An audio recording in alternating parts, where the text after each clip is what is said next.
സപ്ലൈകോ ഗോഡമണിൽ നിന്നും പുറത്തേക്ക് പോകുന്ന ലോറിയുടെ കാലിത്തൂക്കം കുറച്ചു കാണിച്ച് എഫ്സിഎ ഡിപ്പോകളിൽ വലിയ അളവിൽ റേഷൻ ഭക്ഷ്യധാന്യം വെട്ടിക്കുന്നു.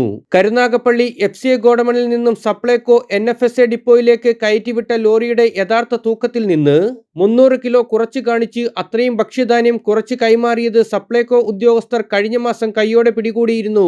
എഫ്സിഎ ഡിപ്പോകളിൽ ഭക്ഷ്യധാന്യം ഏറ്റെടുക്കുന്നതിനായി റേഷനിംഗ് ഇൻസ്പെക്ടർമാരെയാണ് ചുമതലപ്പെടുത്തിയിരിക്കുന്നത്.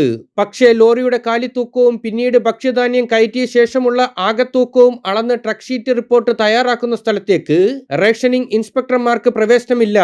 വേ ബ്രിഡ്ജ് വെയിറ്റ് നിരീക്ഷിക്കുന്നതിനുള്ള സെക്കൻഡ് ഡിസ്പ്ലേ യൂണിറ്റ് പല എഫ്സിഎ ഗോഡമണുകളിലുമില്ല. ഉള്ളത് തന്നെ ലിഫ്റ്റിംഗ് ചുമതലയുള്ള ജീവനക്കാർക്ക് നിരീക്ഷിക്കാൻ കഴിയാത്ത തരത്തിലാണ് സ്ഥാപിച്ചിട്ടുള്ളത്. പല എഫ്സിഎകളിലും ഇത് സംബന്ധിച്ച് തർക്കമുണ്ടായിട്ടും എഫ്സിഎ ഉദ്യോഗസ്ഥർ വഴങ്ങാറില്ല.